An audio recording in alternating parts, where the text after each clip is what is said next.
Hi, everyone. Hi, my name is Rania Svoronou. Thank you so much for joining. So today we're going to talk about how to build resilience as a creative. So first of all, I'm currently a design director at IBM iX based in New York. iX is for interactive experience, and we're the business design arm for IBM. So my role entails a lot of different things, working a lot with visual designers, UX designers, end users, project managers, front-end developers, agencies, a lot of like HR, legal, you get the point, right? So basically what I'm trying to say here is like the role of a design director, creative director, however you're going to name it, is becoming more and more overwhelming, right? So resilience, I think, is a key for any designer and especially design leader out there. But before we start with the content, I'd like to just, take a step back and tell you just a little bit about me and where I'm coming from. So I'm originally from Athens, Greece. And many years ago, I think over 10 years ago, I moved in Newcastle in England to study graphic design because this is really what I always wanted to do. And then I went back in Athens, worked a bit in advertising and agencies, and then decided to pack my stuff again. And this time went to London in England and had my master's in human-computer interaction. And just 2 years ago, I decided that I wanted something new, something different. And that's when I got transferred with my company and I moved in New York in the US. So that's a little bit of the timeline. And in terms of work, I really started like this. This is me around, I think, 15. I started with graffiti because I always loved the art, the colors.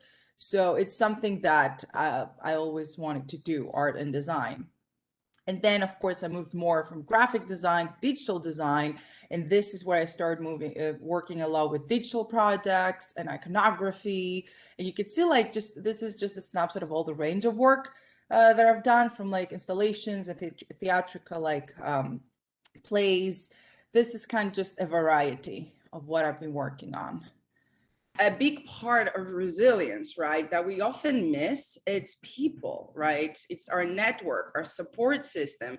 And what happened with the pandemic is like, instead of having social connections, we had social distance, right? So we lost a big part of resilience just because we weren't even able, right, to see our loved ones or our friends or, our colleagues.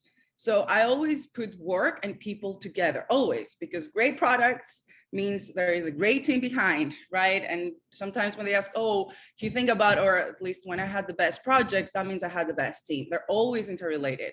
So I always put them together.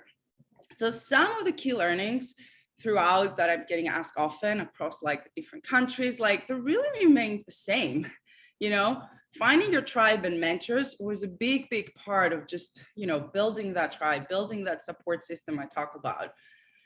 So that's another one that I really like, that thinking won't overcome fear, right? Only action will. We kind of know that, but there's so many times when I overthink a situation.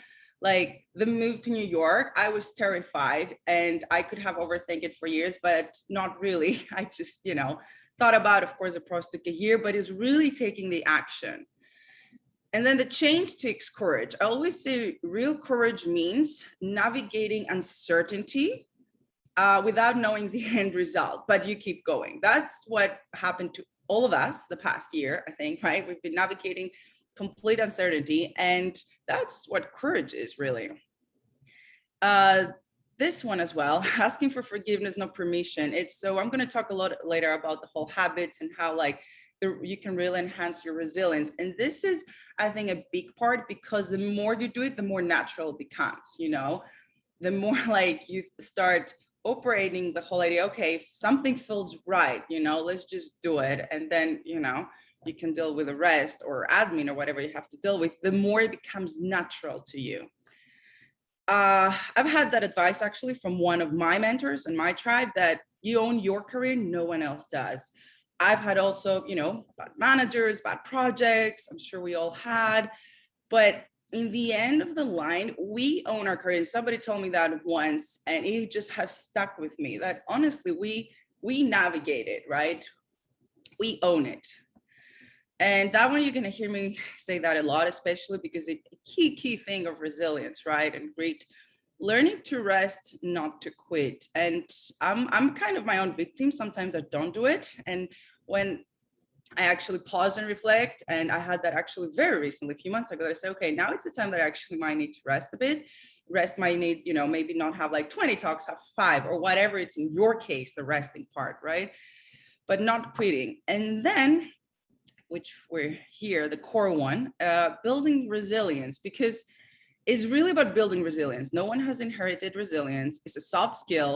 It's teachable, it's learnable, and everyone can build the level of resilience they want, right?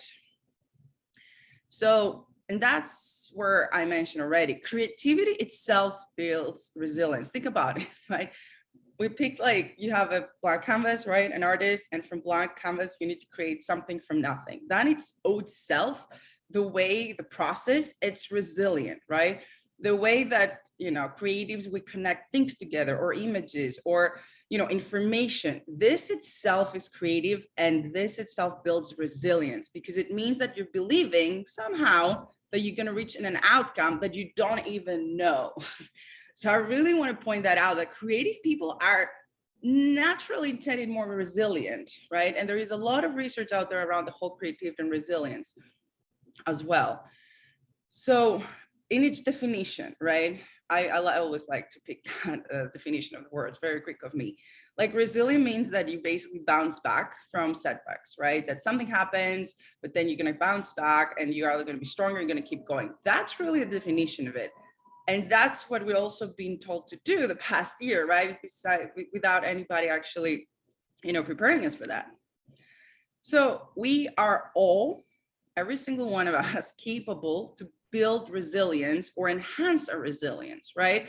Because it is teachable. It is through experiences, right? And the small things, and I'm going to talk more about, is not like only big events that happen, okay, right? It's also daily small things that we can, you know, infuse in our lives, in our days, to just build that muscle. It's really a muscle, you know, resilience.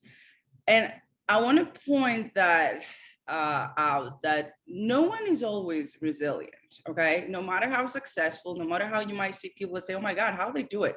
Nobody's always resilient, right? There are going to be setbacks. There are going to be, and if you see also in super high performing people or athletes, they take their breaks, right? It's learning when to give your 100%, when to give your 20%, when to give your 40%. And that's a skill. That's a skill you can learn. And that is part of what we call sustainable resilience, sustainable success. Now, this is just a few things that I've also noticed. So how do you build resilience? There are a lot of things out there, so I'm not going to touch upon a lot, but really it's through life. And I'm going to share a personal story here. We're in a safe space that I've shared that before, actually. And I don't know how many of you watched the TEDx talk, but just a little bit, I'm going to talk about it. So in my case, I always felt like resilience was a big part by moving, you know, cities, right? The culture, languages, everything, just since I was very young. But that was, so 5 years ago, actually. You know, everybody has their own, obviously, you know, life moments, as I call them. I was basically diagnosed for a tumor in my pancreas that thankfully was benign. That's why I'm here, out of nowhere, right? I was 27. And, you know, thankfully I had the right, you know, of course, healthcare and support. And it took 2 months in the hospital, right? So imagine from one day that I was just, you know, moving, everything all good. Took 2 months in the hospital, recover, and 5 months to get back and actually just, you know, be on my feet and just get back in life. And really, that's where really the whole part of resilience also became very close to me, of like, okay, how somebody navigates something like that, right? In my case, I love colors, as you can obviously see from everything. So I wanted colors, I wanted quotes, I wanted images, because I'm a visual person. For me to see something, it gave me the, you know, the strength, the resilience, you know, that, oh, you know what, I'll be there again, you know. And even actually, if you, I don't know how much you can see on the left, because I missed Greece a lot, you know, I was in London at the time, they start drawing like images of Greece, you know. So this for me was like a visual mental state. But I'm really calling to you, like, what is your part when, you know, we always have our own self when we go through this situation. That's really where we build resilience, right? This is where it's built. And this is actually a note that I wrote. This is not actually my handwriting. This was my friend's handwriting, because I couldn't write. of like a letter to myself. And I encourage you to always, you know, do that once a year, write a letter to yourselves. And to, in this case, that was to my doctors, that I wanted to make a promise that I'll be the best version of myself. And that's where I really want to explore the whole psychology, the whole resilience, the whole, like, how do you do that? Just, you know, just to be the best version of yourself. That's what it all was. And long story short, that was 5 years ago. This is snapshots pre-COVID, like for the past 3 years. But it's really how to turn this, you know, one experience, that's really the lesson here. How do you turn any type of experience you might have, right? Big or small, doesn't matter, to something positive, right? How do you turn something that, you know, you are resilient enough that you bounce back?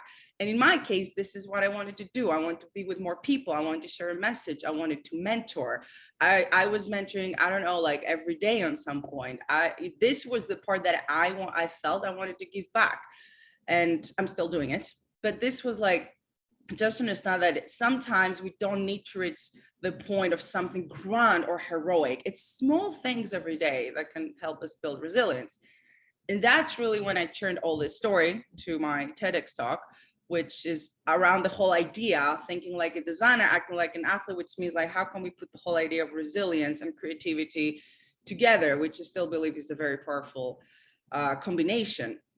And the fun fact on that one that I haven't shared is that when I was at the hospital, a friend of mine actually came over and she gave me the TED Talks book, which I still have, with a note that said, I hope one day you share your story. I was like, what is she talking about? Like, I can't even see, I can't even look, I can't even, you know, here I was at that stage.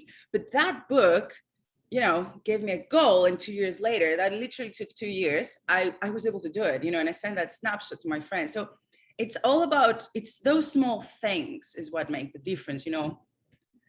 And this is something that I shared. Just the only slide that I'm going to share from that one, that was from the talk I gave. So the whole idea of like, okay, resilience, we all know that. There's, of course, a lot of study out there.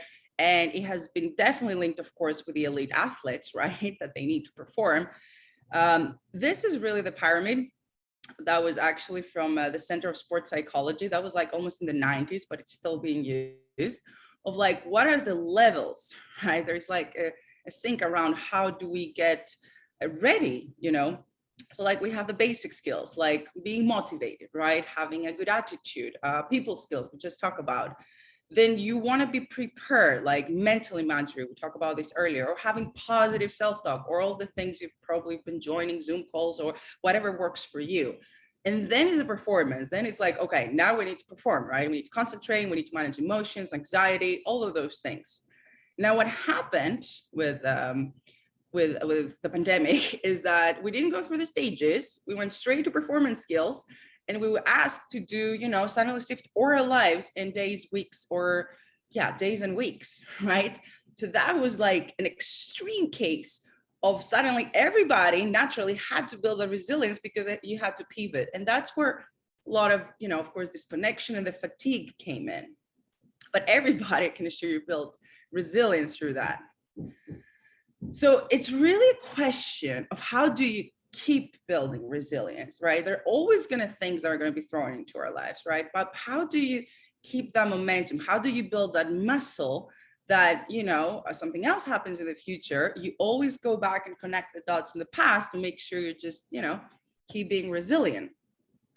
And this is actually one of my favorite covers. That was from the New Yorker back in December 2020 that I think somebody quoted as like an image that validated like a nation or something like that. You know, people really felt seen and heard, including me, right? And it became viral as well.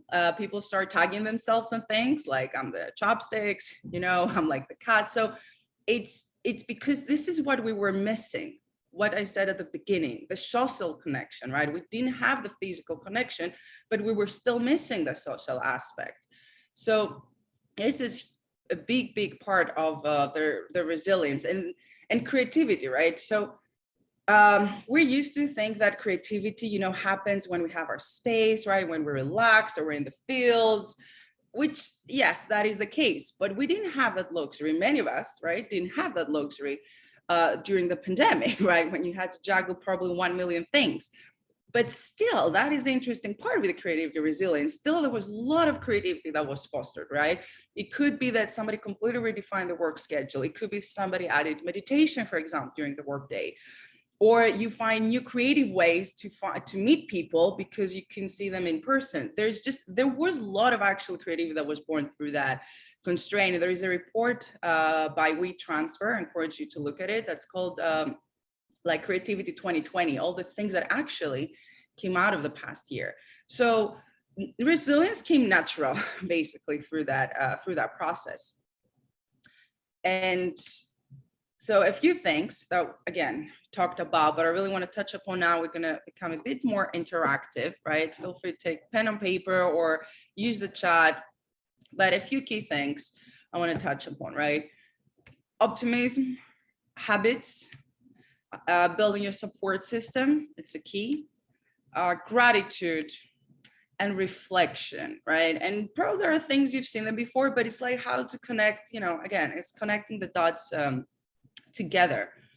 So optimism is huge. This is what optimism and hope, right, can get you through a lot of situation, especially right the past year. We're hoping that, oh, I'm sick and I'm going to see my favorite people again. I'm going to do this again. This is optimism. This is our brain saying, having that image that we're going to do something we want again.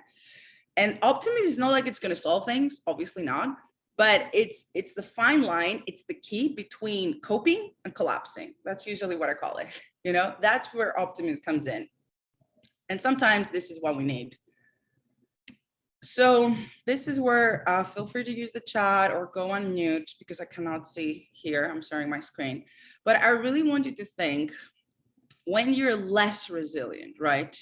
What does it look and feel like?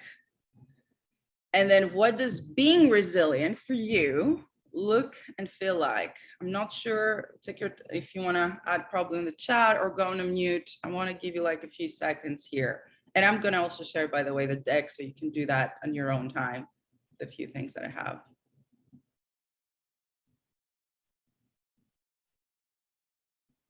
So I cannot see the chat, but I'll just keep going then, and then maybe Matthew or somebody can let me know if there are any comments. But for example, I just added a few things here, right? Being less resilient, how does it feel? Being outside of your control, feeling overwhelmed, right? Sometimes forget to taking care of yourself, or mental health, or our physical health. A sense of disconnection, especially like when the whole social distance happened, right? We had also physical and mental disconnection, although thank God we have Zoom, but still. And at the mercy of our emotions. So this is really a picture of like, how does it feel to be less resilient? We have a few responses in the chat. Mm-hmm. If you want me to read them aloud. Feel free, yeah. Set them. There's less resilient equals exhaustion. Mm-hmm. Yeah, there's a few comments about being exhausted. Being resilient to me feels like I can carry on my normal life without feeling like I'm coping with something else. Mm-hmm. I'm self-sabotaging and blaming. Mm-hmm. Being resilient means when I'm faced with a problem, I look at it from different points of view, empathize with others. And imposter syndrome. Mm-hmm. Perfect. Yeah, imposter syndrome is huge. Happy to talk about it in the Q&A. It's like its own topic, I think. Now, all these are great. And I think the word exhaustic is the one I've been hearing the most, I'll be very honest. I've said it myself at some point. So that's exactly the image, right? Of like less resilient or being resilient, as you already touched upon a few things here, right? Feel a sense of engagement, maintaining your health, right? Mental or physical. This is a good one because I had a chat with one of my mentors, right? That told me one of the things that happen is because we're not in an office, we're not going in person events, we can't really have those honest conversation and, see, not compare, but, have an idea how we're doing. So we see like we're just in our own, let's say, boxes, and we have no idea, oh, are we doing well? Are we doing great? Are we not doing well? So we lost that part. So the whole idea of youth failure as a learning, or not feeling that everything needs to be perfect, is a huge part of being resilient, right? And not everything is going to be perfect. Before, you know, we might have this perfect schedule, everything was like in line, and then, you know, everything got chaotic. That's okay. That's part of it. That's part of being resilient.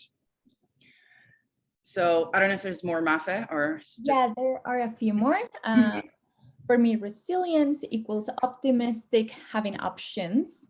I'm excited, and also I feel supported. For me, resiliency is taking action opposite to my emotions. That's an interesting one. That's a very interesting one. It's kind of like, I've talked about that a few times as well, about the whole, there's this sense of like disciplining your emotions. And I've had a conversation that it's not about disciplining them, because it feels like you have to punish your emotion. It's more about making peace with your emotions, you know, that, okay, if you want to feel sad, sure, feel sad, but then you want to know that you're going to bounce back, for example. So that is a very interesting one. I'm happy to chat it further. Okay, thank you. Thanks for that. So next one. And again, if you want to use the chat or just your own notepad, feel free, right?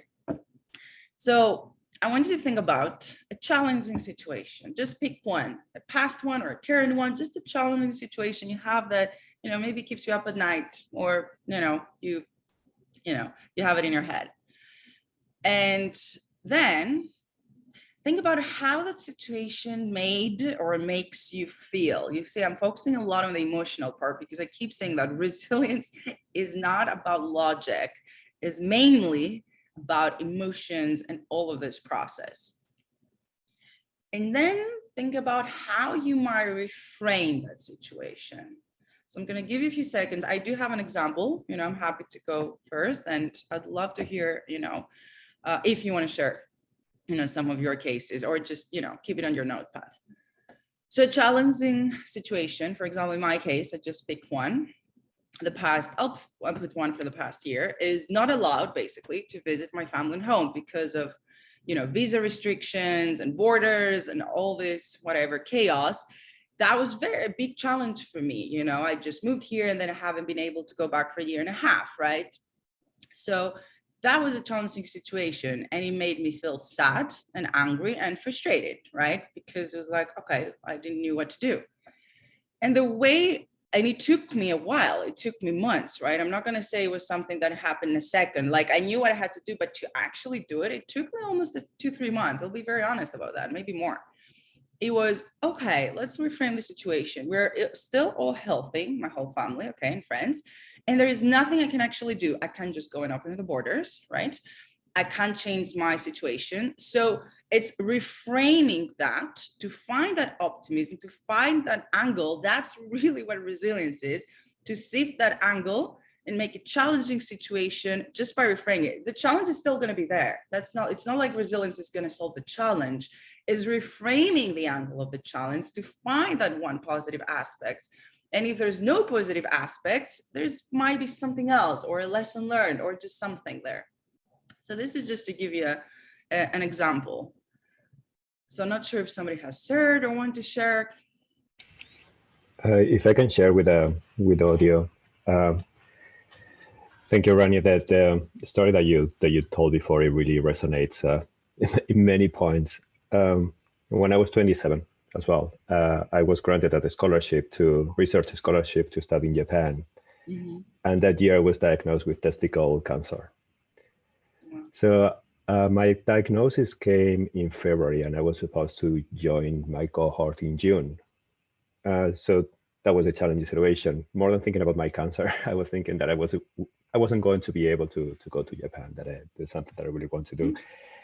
And the feeling was everything that was ahead of me suddenly disappeared. And it wasn't there anymore. And it was a huge blank of my future, uncertainty, fear. Of course, I didn't know what was going to come out. It's a scary situation, as you have experienced. The way to reframe it, the committee agreed to postpone my scholarship and allowed me to join the cohort in October. My doctors were not very optimistic that I would make it, but that was how I reframe it. It's like, well, it has been postponed. I'll join in October. I just have to deal with this now, and I will join in October. And thankfully, everything was clear. I didn't have to undergo any therapy, and I was ready to go in summer already. But that was the thing that was keeping me going, was thinking that, that was still there. I could still touch it. I could still reach it.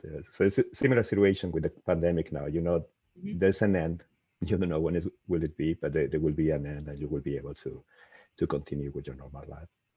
Absolutely. No, thanks a lot for sharing. This is an amazing story. Thank you so much for sharing.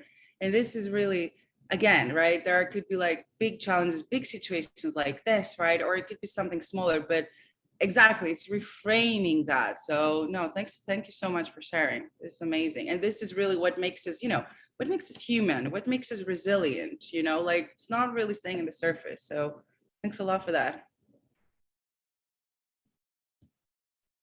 Somebody else wants to share, or there's something in the chat, or I can keep going. Looks there is nothing in the chat unless someone else would like to unmute.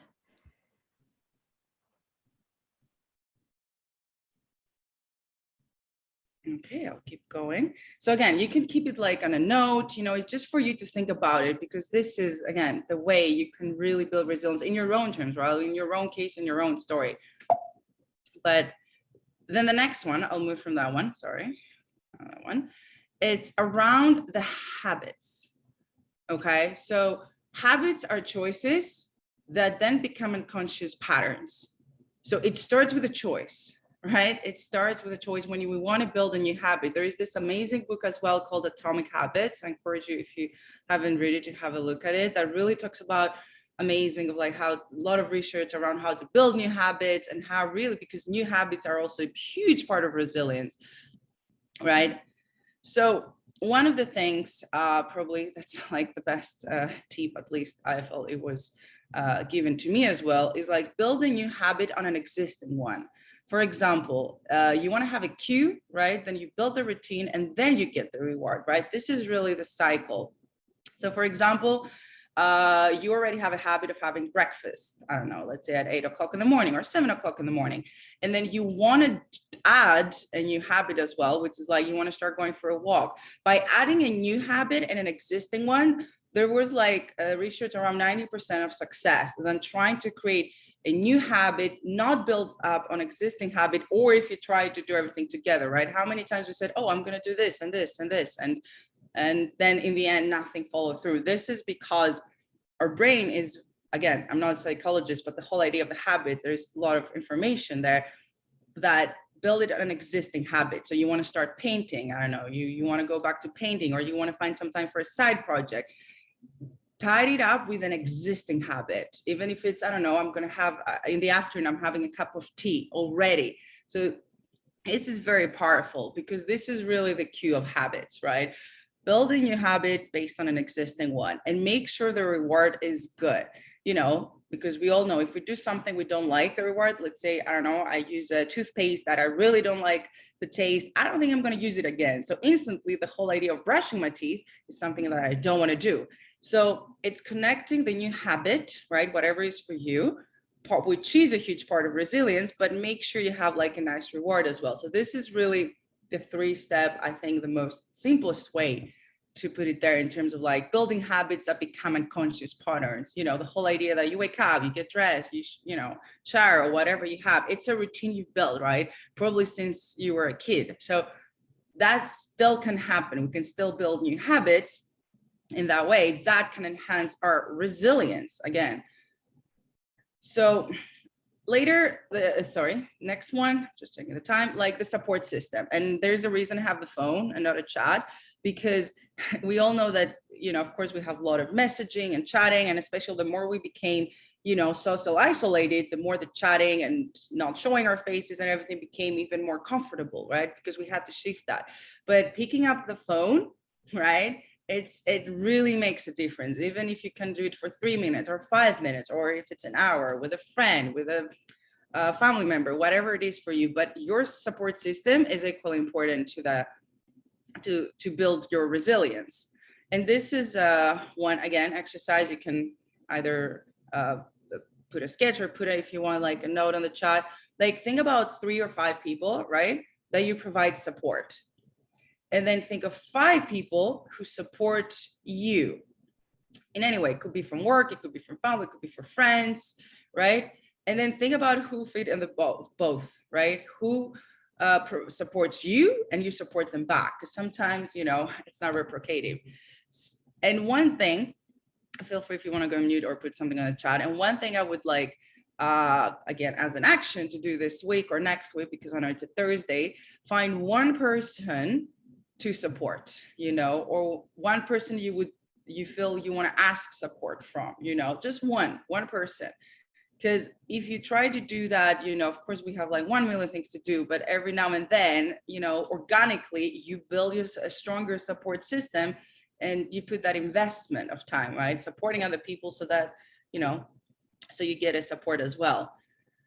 So I really, really encourage you to, you know, to do that. I'm not sure if there's any comments here. I just want to pause if somebody wants to, you know, say something here, an example, or I'll just keep going. There are a few comments in the chat. Irene, she mentioned before, or Irene mentioned before, the opposite of emotions. And there are times I don't feel like it, but I will do it anyway. For these. Lori comments, and Janine, sometimes an accountability partner helps. I'm in daily planking club with my friend, and we text each other when we have done our set, and I don't want to disappoint her.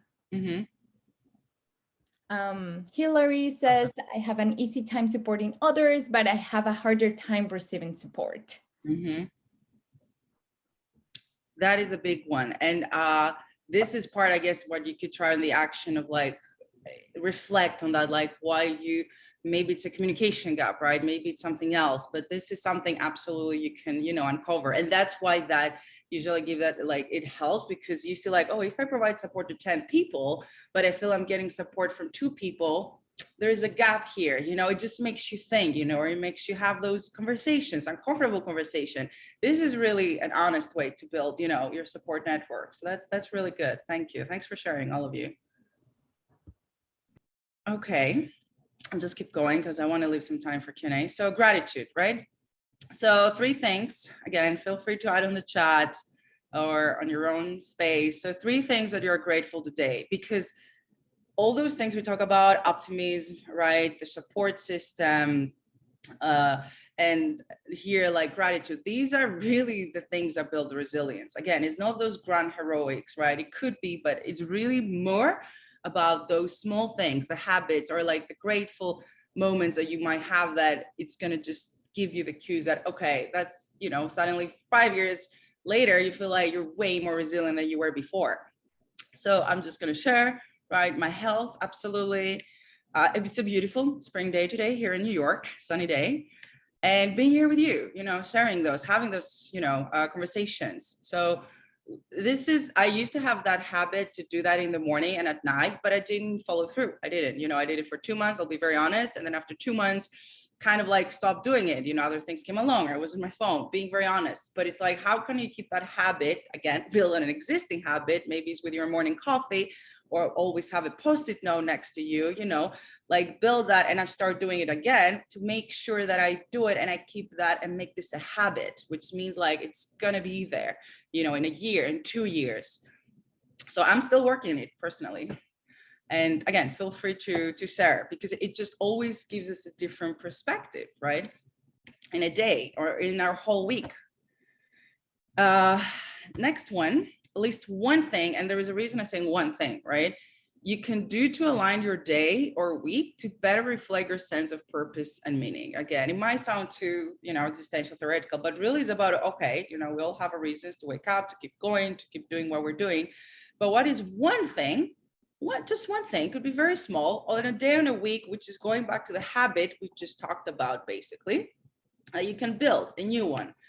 For me, for example, it was daily walk. As silly as it sounds, when before pandemic, I was always on the go, right? Flying a lot because of my work, being with clients, people, and I loved it. And then sifting like the pandemic and especially the winter, I wouldn't even find time to go out for a walk, right? Of course, I was afraid to go out, would have like 12, 14 hours day over work day.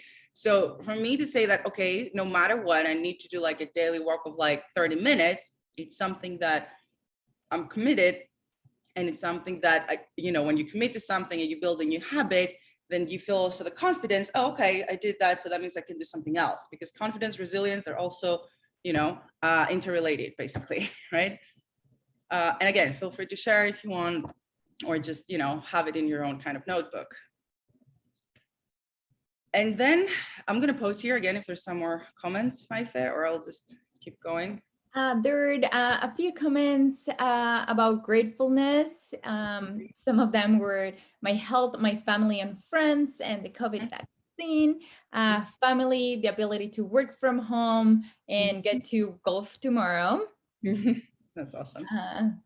And about the last one is meditation practices, gratitude journal. Walking is very powerful. That is one thing that saved me during COVID. I walked 4 times a day when COVID first started, or even daily stretching. Awesome. Thanks a lot for sharing. All these are great. And again, sometimes it might sound so simple, but the simple ones are the hardest one. Going back to that. Thanks for that. Okay, so last one, reflect. Big one, right? Reflect on a situation, reflect on the past year, reflect on a day, or reflect on a week. I had a chat with one of my mentors and told me the simplest thing you could do, Rania, to know how was your day is like just those 2 minutes before you go to bed. Play your day like as a, timeline, like a movie trailer, and think of like the highlights and think what could be improved, just in a way of like, just reflect on the day. And if you still can sleep with like, as I say in a good way, the smile on the face, or at least like feel some peace, then it was a good day. If not, see what you can do next time. So it's, the reflection is huge. And because of the go we have, of course, and like sometimes we do not take the time to do that, whatever and whenever it's, of course, possible for somebody, right? So next time, right, is like reflection. Is it really a catastrophe, a situation or a conflict? Anything can be. Ask that question to yourself. The first question, is it really catastrophe? That is gonna, again, I started implementing it. It was hard, I'm not gonna lie, but then it's the whole, I'm sure you've heard that before, the whole like, is it gonna matter in 3 hours, 3 days, 3 months, 3 years, kind of an approach. You give that scale to yourself and then you give the answer, and then everything just feels less, overwhelming. Think about the last time, right? You survived and thrived after a successful event. What did you do?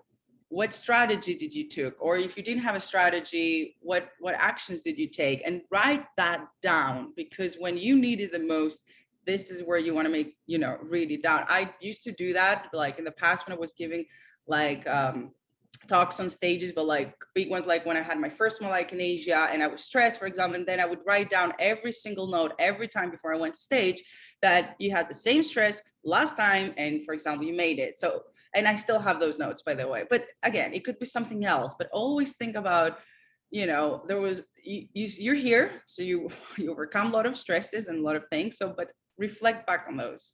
And I'm happy to, feel free, please, to share in the chat. And then write down 3 or 1, because 3 I know sometimes might be too much, good things that happen to you each day for 1 week. If you start next week, if you want to do that. So 3 good things for each day for 1 week, right? And next to each positive, try and write how did it happen, what it meant, and how it can happen more often.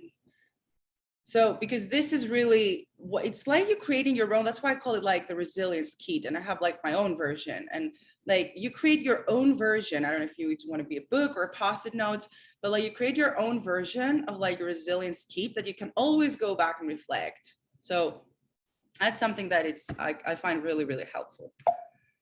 And last one, I started with that one. I'll finish with that one because I think we all need it here, right? Especially, I think everybody's exhausted for their own reasons. But when you're tired, learn to rest, not to quit, right? being sustainable in your resilience, your success, and your path and your journey is the key. And that's why, of course, we're talking so much around resilience. And I'll finish with that. These are just a few resources, a few books that I really like. And there's also this online free course from Yale, The Science of Wellbeing, full free to just have a look. And I'll finish with that one and then open to Q&A. So I love this poem. I think it's very relevant. So it says, don't quit when things go wrong, as they sometimes will. When the road you're trudging seems all uphill, when the funds are low and the debts are high, and you want to smile, but you have to sigh.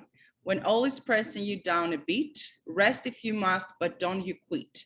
Success is failure turned inside out, the silver tint on the clouds of doubt.